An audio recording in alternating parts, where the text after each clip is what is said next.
Hello, everyone. My name is Paul Stevens, and welcome to this Short-Term Rentals 2025 Trends and Predictions webinar sponsored by Resooma.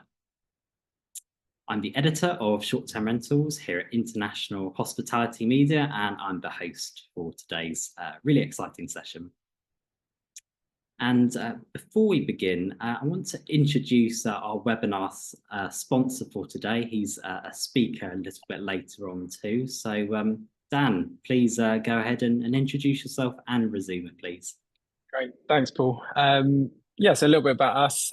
So I'm Dan, I'm founder and CEO at Resooma. Resooma is a utility management platform, and we are end-to-end, which essentially means we do smart meter, Wi-Fi infrastructure, through to maintenance. So if one of your guests' Wi-Fi goes down, we manage all of that. And then we also do insights. So as you can probably see on the screen, you can see exactly what's going on inside your portfolio. So that's essentially what we do, nuts and bolts of Resooma. Fantastic. And we'll be hearing a little bit shortly about that. Thank you, Dan. So we've got a couple of webinar guidelines for you to run through very quickly today. All of the details are going to be posted in the chat, so please do go there to ask any of our panelists a question throughout. They'll be able to answer in the chat and afterwards, of course. A recording will also be sent around to everyone within the next 24 to 48 hours. So here is our expert speaker lineup for today. This session is going to work slightly differently to usual, but just like our other predictions from previous years, we're going to be hearing from each of our speakers in 5 different Q&As over the next hour. Each Q&A is going to be covering one specific trend or prediction that we are forecasting for 2025, and we're going to be releasing our big 2025 predictions article later in the week. So do stay tuned for that, and we can't wait to hear from everyone on the panel today. I should say, actually, we're also going to be making a very exclusive announcement about our 2025 Shorties Awards towards the end of the webinar, so you don't want to miss that either. And in the lead up to this webinar, I also posted a little bit of a poll just to get pulses moving. I think we've got the results here. Just something fun, really. What is your most shocking short-term rental prediction for 2025? And we broke it down into regulation, M&A and investment, technology and AI, and booking behaviour shifts before anyone knew what our predictions were for today. So I think somewhat unsurprisingly, regulation standing out with 36% of people responding to the survey said that was going to be their most shocking short-term rental prediction for next year, followed by technology and AI with 29%, booking behaviour shifts with 25%, and M&A investment with 11%. So a lot of that is going to be covered within our predictions today, so stay tuned for that. So let's get straight on to our predictions and trends. And Dan, we've already met you and had a bit of an introduction to Resooma. So our first prediction for 2025 is the increasing systemization of the short-term rental sector. We've heard a lot about the increasing professionalization of the sector, but we now want to talk about the systemization, how the sector is becoming more ordered and also moving in line with other travel and hospitality segments. So who better to talk to about this than Dan? Dan, we mentioned in your intro before that Resooma is now expanding into the short-term rental sector from build to rent and student accommodation too. So why are you expanding into it and why now? I mean, that's a very good question. I was also going to caveat and say, obviously, this is an insights. We're brand new to the market. So I think in terms of insights, it will have to be from like what we're seeing and why we're being pulled in. So I think our expansion has really been a bit of an accident. So we specialize, as I mentioned earlier, in kind of utility setup, utility management, and data. And yeah, we were approached by short-term rental company, has 200 properties, asking if we can replicate what we do for the STR, for the consumer product, which is single property, into hundreds. So I think the answer was obviously yes, hence why we're here. But the realization was that our clients were looking for something that is really scalable. I think there was a very clear problem that they're facing. I mean, managing 200 properties with 1,000 bills seems like something that you don't need to be doing, as in like if you're focusing on guest experience and increasing the size of your portfolio, managing meter readings and paper bills and other things like that just seemed like an obvious kind of progression to systemize. It'd be good that we chose the word that I can't even say. But I think the thing that's kind of pushing our expansion into SDR is purely that there just seems to be a very clear demand for something that is actually simplified utility management that can be integrated into existing systems. Perfect. And you talk for your site. It's about increasing trust and transparency, and you've got these packages for energy, water, and Wi-Fi. I know that the context slides that I've got up on screen will give people a little bit of a hint about what we're going to be talking about in our article too. So stay tuned for that. But overall, Dan, what are you seeing in terms of increasing systemization across the STR space that you feel you can leverage now that you're expanding? So I think where we see the sector being systemized, I mean, you've already got it in terms of pricing. So that already will relay across Airbnb, Booking.com, all of the platforms.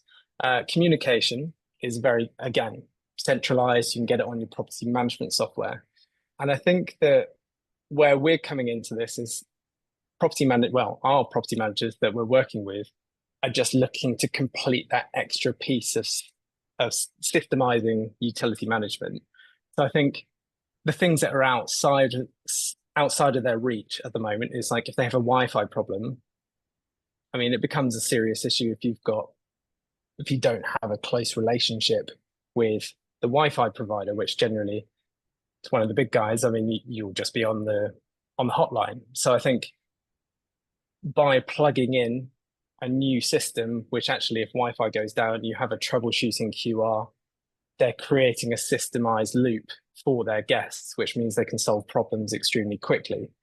I think that energy, again, it's like there's lots and lots of push to become more sustainable, like lower carbon footprint. But the reality is that if your bills are spread across multiple different energy providers and multiple different tariffs, like the reality is it's very hard to track. So systemizing that also allows you to go, okay, we can see exactly what's going on inside our portfolio. We can see exactly how much we're creating in terms of carbon emissions, and also how much we're spending in terms of kilowatt hours. And then you can actually make informed decisions rather than it being scattered. So this, I mean, this is just it's the next layer of like, what can we systemize? How can we centralize? I mean, we just happen to be the happy accident of that next evolution of systemizing the SDR market, in my opinion. And you talk about that, and you're new to this sector, and you were at our short-term rental summit too a couple of weeks ago. So you got to see some of the new players entering the sector there. I wonder if you see more players now entering this sector because they see this trend becoming more commonplace. Short answer is probably. No doubt. I think the fact that we happily stumbled across the SDR sector, had no idea what it was a matter of months ago. I think now that we understand it a bit more, hence being at the short-term rental summit and urban living festival, we've kind of got to know the community much better and understand the problem. I think with the knowledge that we have now, if competitors, other companies that do something similar to what we do, if they had that knowledge, they would be in the SDR market immediately. I think there's a lot of focus on the private rental sector. The build to rent sector also probably a bit more so, but SDR just seems completely untouched. which I don't think is going to last very long. Hence why we're sponsoring this, so we can get out there as quickly as possible. But yeah, I think the obvious answer is yeah, 100%. And my final question to you, Dan, is sort of a precursor to the next prediction too. But AI has been one of the big words, the trending words of 2024. So how does this also factor into this trend of increasing systemization? I mean, AI is such a big question. I'm definitely not going to step on anyone else's toes here. I think AI, from I guess our very narrow view of what's going on in the STR market, is that by bringing artificial intelligence into our platform, we can essentially allow our customers to talk to their data. So it's like, I mean, it's night and day. So let's just say you've got 100 apartments and you say, oh, 100 apartments, what's going on? I mean, you look, who knows? You have to pull out spreadsheets, do your own trend graphs. It's a lot of work, but by integrating AI into that system, immediately you can just be like, what's the trend in terms of energy usage, carbon output, water usage, or how many Wi-Fi issues do we have across our connected network? Those things can be answered instantly, almost instantly. So I guess AI is another piece of that puzzle. From what I've seen from a lot of the SDR talks recently, there seems to be a pullback in terms of keep the human piece, which I completely agree with. When it comes to the boring stuff like what we do, which is data, 100% AI is the way to go. It will deliver great insights, tell you exactly what's going on inside your portfolio. And it doesn't have to have that kind of like, hey, happy human element. So I think it's perfect for us. But that's as far as I'm going to go on the AI front, because I'm not treading on anyone else's toes here today. Well, the only thing I disagree with you on there is that data is boring. We're really starting, I think, to understand its potential and its use for regulation and many aspects there. So thank you very much, Dan, for explaining and outlining this first trend. Dan's details are in the chat, and so too is Resooma's website. So do go there, check them out. Thank you very much, Dan. We might have some time towards the end for a couple of questions too. So moving swiftly on to our next trend, and we've got Simon here from HomeToGo to discuss this. We're going to look at how AI is transforming booking searches, and as it follows on nicely there from our last question to Dan. But Simon, please, if you could just introduce yourself and HomeToGo very briefly for us. No worries. Yeah. So hi, everyone. I'm Simon Matthews. I look after technology, data, and the operational support systems for the entire HomeToGo group and family of companies and brands. If you want to know how many there are, pop over to our website. You'll be surprised. And as a business, we're very proud to be and have the most vacation rental listings in the world. We have over 17 million offers operating on our platform from 600 plus providers. And our mission here is to make those vacation rentals easily accessible to everyone. And that's where AI really comes into the topics. It's been in our DNA. We are not so much on the hype train because we've used AI since the company's inception 10 years ago. And I'll talk a little bit more about that today.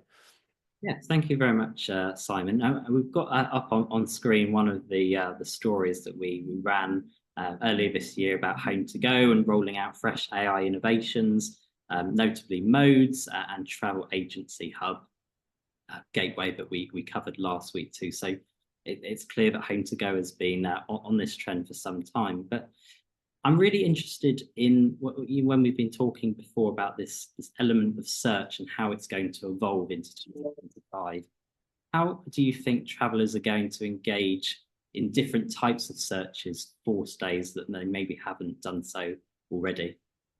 I think I'll split my answer into two. One's a little bit tongue in cheek, but you're used to me by now, Paul, just in terms of the fact that any of you that have got a Gen Z or a Gen Z person in your household will understand they speak absolute gobbledygook, and fundamentally that different way of communicating, interacting service that's coming, that generation is coming through. I have one myself in the household who travels on their own, and naturally the adoption of different technological approaches are normalized. When I was an 18-year-old, if you told me I'd be able to conduct nearly all of my work business on a mobile device that fit in my back of my jeans pocket, I would have laughed in your face. So, that kind of like journey and moving on, I think is key, and that adaptation and evolution will come as the consumer base matures and that utility normalizes over a period of years. And then like how we see it from the perspective of the interaction itself, it's very much moving away. And we see this already with the what we saw when we released the AI mode capability on our own platform, is people are actually quite keen. It's because progressive lack of time, time poverty is something that strikes a lot of us.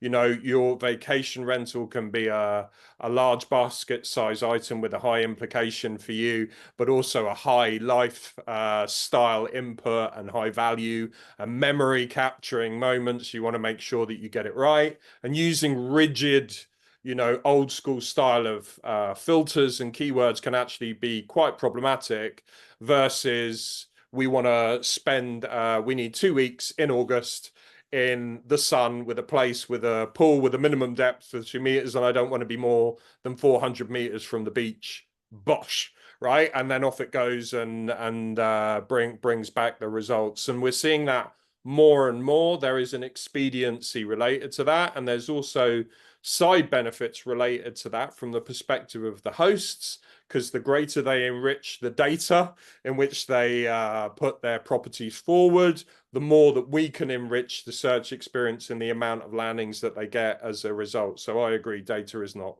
boring. And how do you think we're going to see an expansion of this is a really hard word to say, multimodal search capabilities on search engines, for example, because we are seeing real innovation on that side too? Yeah, I mean, it's pretty exciting. I mean, part of it comes from the area of social media that I do understand, around the realms of Instagram, and part of it that I do not, around the realms of TikTok. I'm a grandfather clock, what would I know? But fundamentally, like the ability to not only put in a prompt, like I said, where you want to be a little bit more specific and not, but then, I don't know, you see something on Instagram, one of your friends is away and blah, blah, blah. You can capture that picture and then put that picture into your search as well and say, find me somewhere, like this, or point me in the direction of things that you can suggest that like that. That multimodal bringing together like a less generic view on all of the different data points and all the different data sources is pretty exciting. We've been looking at ourselves, anyone that uses ChatGPT, my children still exclusively use it to cheat on their homework, but anyone that uses ChatGPT, even for casual fact checking, will know that you can fundamentally do this already, right? They already accept the input of multiple sources in order to package it together. And I think that will change, and the opportunity, especially from a destination perspective for short-term rentals and vacation rentals in general, is really, really exciting. Because as soon as you can create that patination, addiction, structure, and then, even make a destination go viral, we have some really wonderful undiscovered but wow properties in our portfolio. The greater we will be able to connect that vast amount of properties with a vast amount of end consumers. The more inputs, the greater the accuracy, the greater the conversion rate that's going to happen, with people being happy to go ahead with that purchase. And my next question is sort of related to that on the search engine side. I think one of the most exciting things that we're seeing now is ChatGPT search coming to fruition. Also, Perplexity is one I'm hearing a lot more about. So in 2025, do you expect to see a sort of greater adoption, more market share of these these platforms that may also potentially lead into travel searches too. Yeah, it's a super interesting one, right?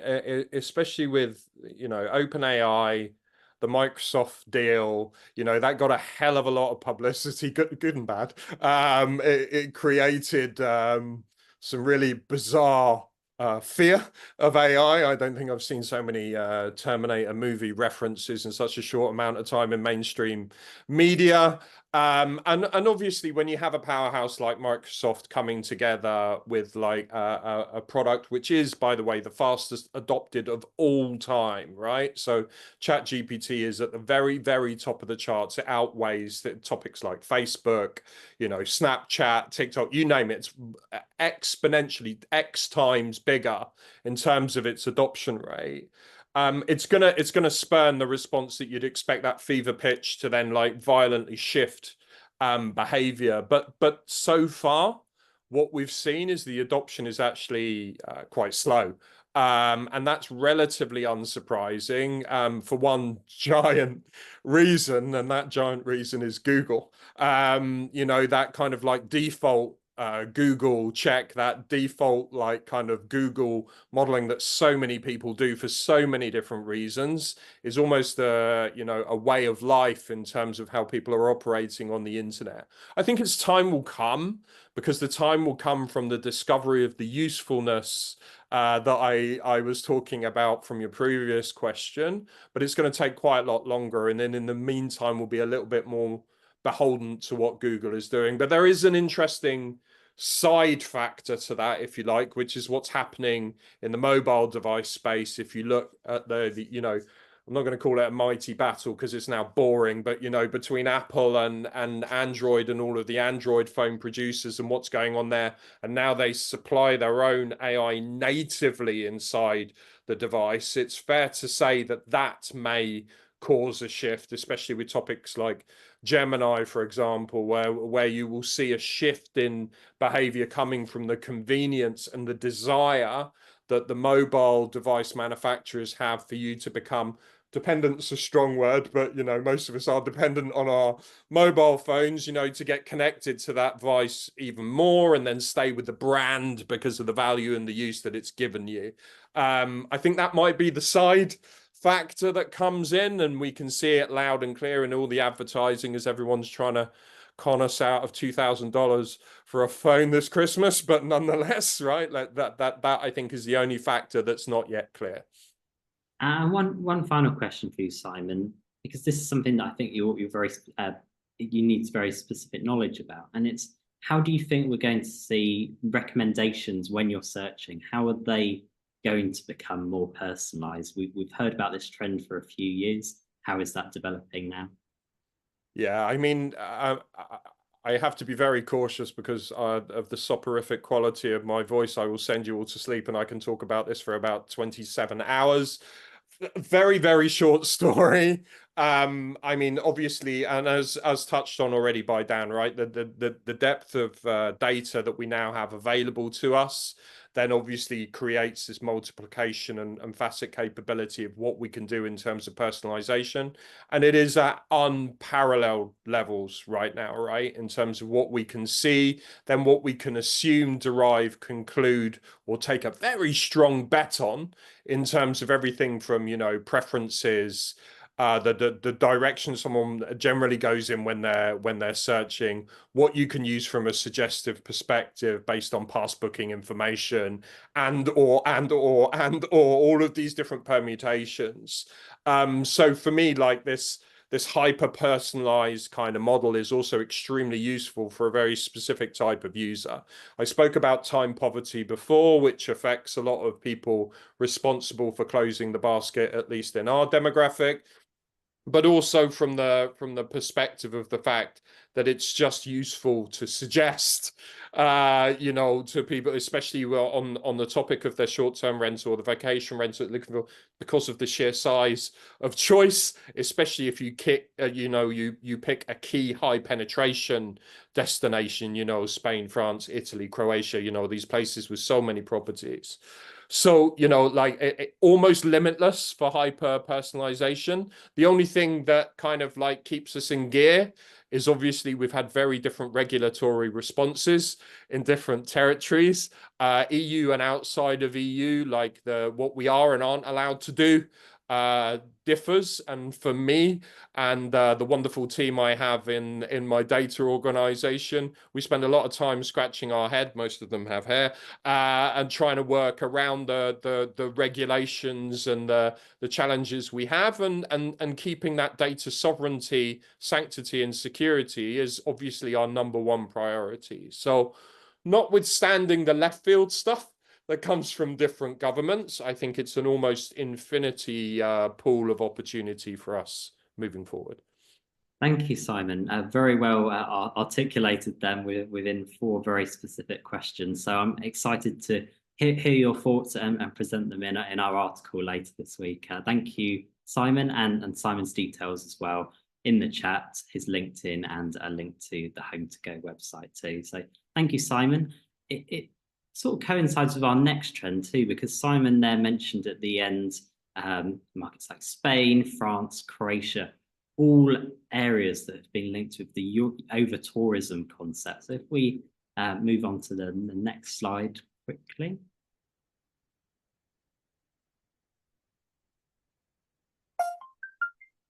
Yes, there we go. So we've got Eva here from GSIQ to explain our 3rd prediction, which is over-tourism to drive more radical STR regulation. So as I say, we've got Eva here. Eva, I hope you can hear us okay. If you just want to introduce yourself and your business, please. Yeah, hi everyone. I'm Eva Stewart. So I'm a managing partner at GSIQ Tourism Insights, and we focus on all things data. So needless to say, we are very excited about it. Thank you, Eva. I know we've had a few connection issues with you, so hopefully that it will hold up, and if we need to, then we can turn camera off. But firstly, Eva, one of the most interesting things for us as a media source is seeing these protests around over-tourism in 2024. What do you think have been the root? Why have these been springing up even more so this year? So I want to answer your question with offering a very interesting stat. So this year's satellite data suggests that 80% of travelers visit just 10% of the world's tourist destinations. So let that sink in. And the number of travelers and the frequency of their trips are only set to increase. So over-tourism, therefore, in certain places, has been a problem for decades, but that economic benefit still significantly outweighs the negatives. So we've not seen any drastic changes in policy. And whilst, there's been various sort of instruments introduced to help manage the volumes, like tourist taxes, capacity constraint measures, such as limiting the number of people at certain sites or not allowing cruise ships to come in. Other places like Amsterdam have sort of relied a little bit more on marketing efforts to amplify the messages that they don't want British stag do's, but are keen to attract responsible tourists who care about those local communities and the environment. And this year in particular, the British media, sort of more than in other countries, actively covered protests in Spain.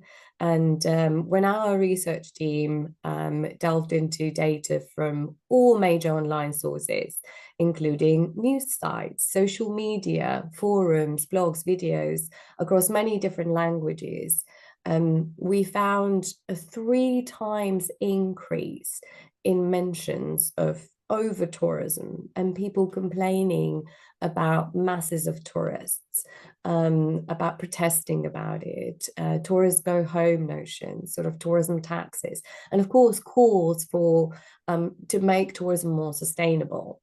So in a way, we kind of note that the debate is moving from how much money tourism brings to who really benefits. And those protests are becoming sort of the loudest way for communities to push back. So I think looking to 2025, the question isn't whether these protests will continue, it's sort of how intense they'll become. And of course, we've listed two of the one recent story about Budapest district voting to ban short-term rentals in a referendum. I think there was a more recent update even next week about a 2-year moratorium on new listings. And of course, in Barcelona, they're planning, the Catalan administration is planning to eliminate all short-term rentals by late 2028. So that's going to be very interesting. But we talked a little bit about the coverage of over-tourism. I think under-tourism is also a separate phenomenon that should also be talked about. How do you think this coverage in the media, how do you think that is going to fuel more radical and extreme regulations, like perhaps what we've seen in Barcelona? Yeah, so those local concerns I've mentioned, and especially around availability and affordability of housing, they are very pertinent. They are amplified by media, but they also, these stories are very resonant and they're a very popular topic in many places. So it gets picked up by media, it gets picked up, it amplifies. So it also gets tied in with sort of the impact of short-term rentals. But for example, Airbnb hosts only around 3% of visitors to Venice. So over-tourism really is a broader tourism problem, not just the short-term rental issue, but the local governments, will still listen to those loudest voices, to their electorate, which is probably why we've seen those European cities implement those strict regulations.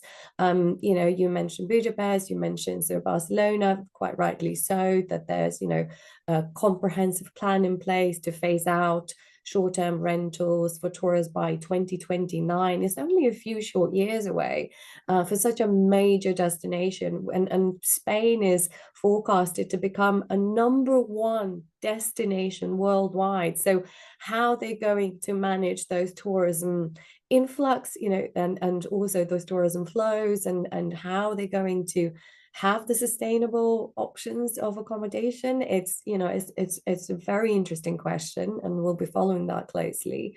And also most recently, I'm sure you've seen sort of Malaga City's council banning the short-term rental registrations in various neighborhoods, and those restrictions lasting up to 5 years. So there certainly are going to be sort of more restrictions coming in the new year, I'm afraid. And it's not necessarily what we want to hear, but for the people who are tuning in and who read our stories and content on the website, how do you think maybe STRs could be adapting to to these protests, to this reaction in destinations where there are the most severe restrictions? Yeah, so time and time again, we've seen how people and businesses adapt to regulation, as well as they adapt to merging, consumer trends. So a great example is New York. In June 2023, about 46%, so almost half of rentals were short stay and the other half were long stay. By September, merely a few months down the line, almost 90% of listings shifted to long stay due to those new strict regulations. Now, Airbnb claims that New York is an extreme outlier. So that in effect provides you a benchmark for how a market reacts to tough regulations and their effects. And I think related to this point, something worthwhile pointing out is I believe that this sort of strict regulation has and will likely influence the profile of visitors, to New York or to other places, because Airbnb is particularly popular with larger families, multi-generational travelers, groups of friends, large groups, and those seeking, people seeking affordable accommodation. So hotel stays may not always meet the needs of these travelers, especially those requiring more space or cooking facilities or connected rooms, as hotels can often be cost prohibitive. And so short-term rental operators may need to adapt their portfolios. That could involve focusing on, 1 to 2 bedroom apartments to cater to, traveling couples, small families, potentially offloading larger properties that are harder to let under changed circumstances. They could diversify into areas outside of restricted zones, shift to long-term rentals, some of the potential sort of strategies to balance the portfolios. And I also see sort of how changing regulation might urge more individual hosts to outsource the management of their properties to local operators who may have scale and the know-how. And one final question, Eva. We've spoken already just in a short amount of time about a lot. How do you expect the conversation around over-tourism to shift in the next 12 months? Sure. So as international tourism is expected to reach pre-pandemic levels still this year. And when we look at the data, 142 countries out of 185, so a vast majority, are forecasted to outperform the previous records of tourism influx.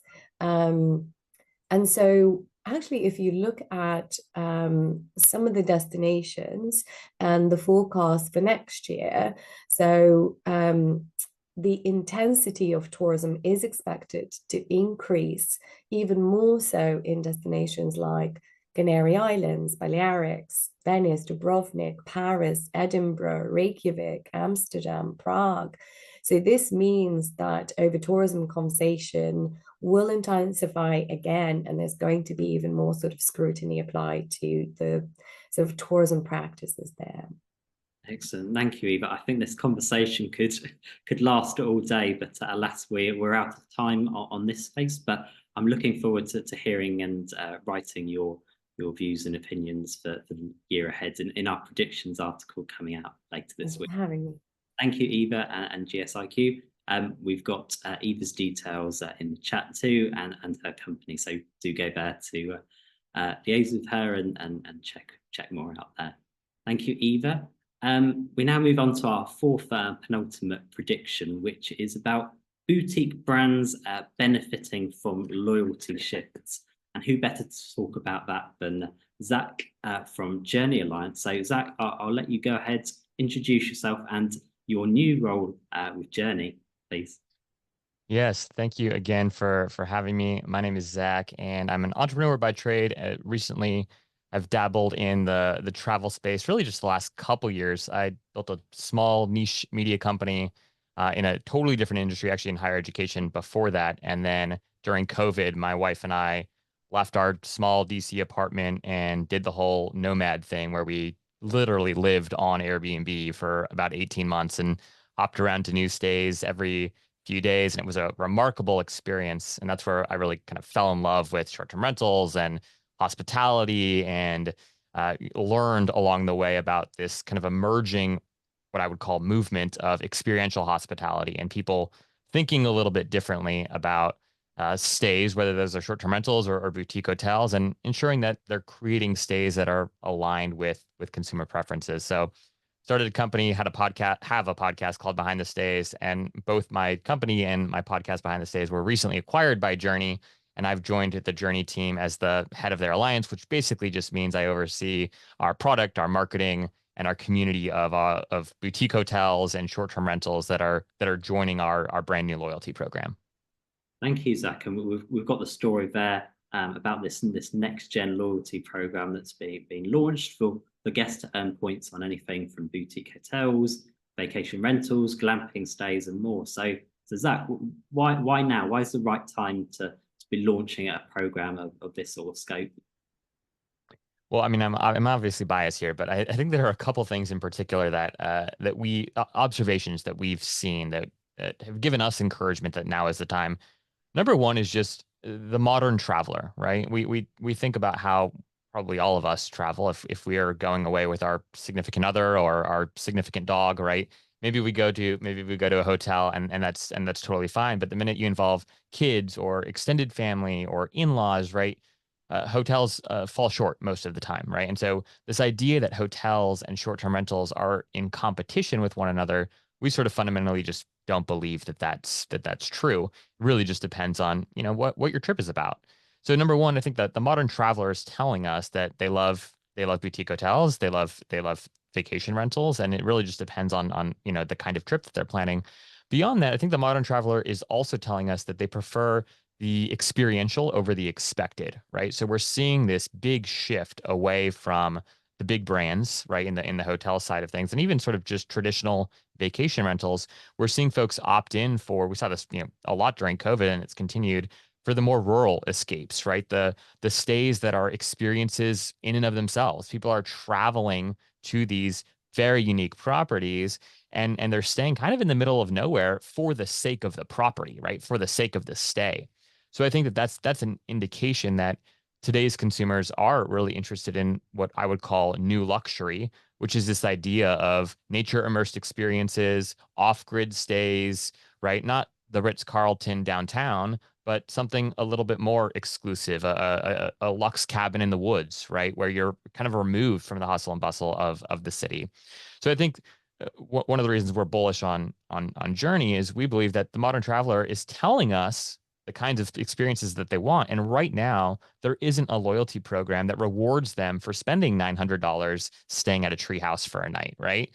So we believe fundamentally that the consumer is telling us this is where we want to travel. And we think that there's an opportunity to build an ecosystem, a loyalty ecosystem that rewards them for choosing to spend there. So that's sort of, you know, category number one. And then category number two is on the hotel and the short-term rental operator side of things. We believe that there's incredible brands being built right now, right? We're seeing this huge direct booking movement kind of really take off. I know Eric will probably talk about this more in a minute, but this is not going away anytime soon. Folks are realizing that, hey, I'm spending so much time in building a great brand for myself. I'm delivering an exceptional experience for my guests. I want to own my platform. I want to own my data, right? I don't want Airbnb and Vrbo to own all of that. And so I see a big opportunity, and at Journey, we see a big opportunity to help independent boutique operators stay independent, right? And on the hotel side of things, what happens is you get to a certain size and you kind of have to join a flag, right? A Marriott or a Hilton, right? Or a Hyatt, because you need the support of the loyalty program and you need the infrastructure, the marketing support and the technology that these programs offer. And so we believe at Journey, if we can empower independent operators with that same tech, that same marketing, right, and a lot of the same brand value, and bring them consumers, empower them with loyalty, we can actually help the operators that want to stay independent be able to compete in a truly meaningful way with the bigger brands. So at the highest of levels, that's kind of the two reasons why we think now is the time to launch this sort of program. Perfect. That's really fascinating and great to get all those insights. You mentioned Vrbo. One key is probably one of the most prominent loyalty scheme launches in the last couple of years, and launching in the UK just a couple of months ago. So very exciting to see now what you're doing with Journey to differentiate yourselves there. I wonder how. I think the corporate side is something that we haven't touched on just yet, but I know you're really keen to talk about that. How do you think corporate travelers are going to be leading a shift in loyalty and customer preferences? Yeah, well, there are a couple of recent stats that I found super interesting. So one comes from the Global Business Travel Association, and this was a new report that they just published earlier this year, that 71% of business travelers extend work trips for leisure. So this idea of like leisure travel, right, is something many people have been talking about. We're certainly not the first ones to talk about it, but with this idea that, folks want to, if they have to go and be at a meeting in San Francisco or in LA or in New York, they'll take an extra day. Maybe they'll bring their partner, right? Or their kids will join them for the tail end of the trip. So this idea that, consumers are merging these sorts of trips isn't fundamentally new, but we believe what this does open up the opportunity to do is maybe that business traveler opts in for a short-term rental as opposed to a hotel during that stay because they know that their family is going to join them in a couple of days. So if we can sort of harness that traveler and build a program that's really conducive to their leisure desires, we might be able to pull some of that market share towards short-term rentals. And then conversely, right, we're not necessarily trying to pull market share away from hotels, but what we're also seeing is this big shift in corporate travelers of, not wanting the big box experience and actually wanting a more boutique experience. If you travel a lot for work, right?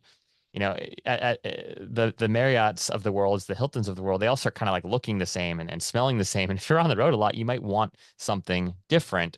So what we're seeing is we're actually seeing more and more of major corporations actually partnering with boutique establishments in their neighborhood to come up with corporate discount codes so that they can offer an experience to their clients, right, to their employees to opt in for the more boutique stay rather than the Marriott or the Hilton down the road. So I think the reason people stick with the big brands, right, is because of loyalty. People like their status. Like, it's not just about point, it's really about, status. And so if you can replicate that in a meaningful way in the boutique sector, I think, 9 out of 10 people would probably opt in for the more bespoke property than the Courtyard Marriott if they had that choice. So that's again what we're betting on, and time will certainly tell. But I see this shift in how I travel a lot for work. Right, I'm a younger millennial. A fellow younger millennials and older Gen Z colleagues, everyone's always looking for the property that they found on Instagram, right? And they want to stay there. They don't want to stay in the Courtyard or some Hilton property. So I think that this will be a shift that we'll continue to see happen. Time will tell just how impactful it will be for sure, but I do expect that we'll see more corporations partnering with boutique establishments to offer some sort of collaboration and incentive for employees to stay there instead. Thank you, Zach. I've probably got time for one more question, so we'll see how quick we can make this. But I'm very interested to see perhaps Airbnb launching some sort of loyalty scheme. We know Hopper and Booking.com and Expedia Group all have their own version, and it's maybe been dismissed a little bit with Airbnb because of brand recognition. Do you potentially see them launching some sort of loyalty scheme in 2025, or at least some sort of early version of it? So, I mean, Brian Chesky has repeatedly said that they'll do something one day and it'll probably look a little bit more like Prime, like Amazon Prime, than it will sort of the standard loyalty plays. Brian Chesky is an incredible entrepreneur. I would never bet against him. So who knows what they're really thinking. I think what's hard about Airbnb is that the whole brand promise initially, right, was this kind of more affordable accommodation, this, stay in somebody's home, right? And I think just the diversity of their supply does make it really hard to build some sort of loyalty program where there's tiers and status involved, just because of how differentiated the inventory is. So at Journey, right, we're being very, very specific with our curation of unique stays and the top 3% of luxury vacation rentals and then boutique hotels. And that enables us to, set some expectations with our travelers on the kind of stays to expect on Journey. I think that will be hard for Airbnb to do. Again, I would not put it past them. They're brilliant. They're amazing. They've built an incredible brand. But I think a valuable loyalty program that involves status and tiering just will be hard for them to pull off. Thank you, Zach. A lot of perspective there, and can't wait to see more of your insights in the article too. So again, Zach's details, LinkedIn profile, website are in the chat. Thank you again, Zach, and we'll be in touch. So we come to our fifth and final trend. Thank you, Eric, for being so patient on this one. Absolutely.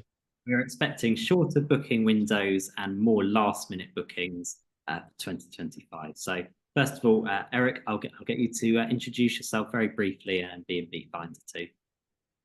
Sure. So unlike Zach, a few years in hospitality, I think I'm the old guy on the team here. I've been around. I launched a company called bnbfinder.com back in 1995. So sold that to HomeAway in 2010, and as you know, they then got acquired by Expedia. Um, After that, I co-founded a company called Turnkey Vacation Rentals. We created the second largest property management company in North America, and we sold that to Vacasa in 2021. And now it's bnbfinder. I mean, one of the things Zach mentioned, uh, how sort of Airbnb started out. I mean, it truly was an inflatable mattress on the floor of the living room, right? So it was airbedandbreakfast.com. And I remember I met those guys, and I'm like, these guys are idiots. They don't know what they're doing. Clearly, they've proved me way, way, way, way wrong. But I agree. They've done an amazing job. Where we are with bnbfinder is we feel that all of us travel. We all stay in hotels. We all stay in vacation rentals. At least, hopefully, we all stay in vacation rentals. Just depends on what we're traveling for and who we're traveling with. But what we've found is that people are sort of frustrated with the sites that used to be less expensive place to find a place to stay, and with the fees and the business models, it's just gotten to be a more expensive place to stay, or travelers are spending a bigger piece of their travel expense on not the property or the experience, but just fees. And so what we're setting out to do at bnbfinder is bring back the proven models of VRBO in the day and bedandbreakfast.com and HomeAway, and not charge travelers fees to book, so their entire expense can go towards making sure they have an awesome stay. And then we're also only listing professionally hosted properties on the site. So we want to give travelers a peace of mind that they're not going to show up and the air conditioner doesn't work, or they're locked out of their house at 11:30 at night and there's nobody to call. So we're also somewhat new in the space. bnbfinder's been around since 1998. I acquired it in 2019, and we moved into the vacation rental space second quarter of last year. Perfect.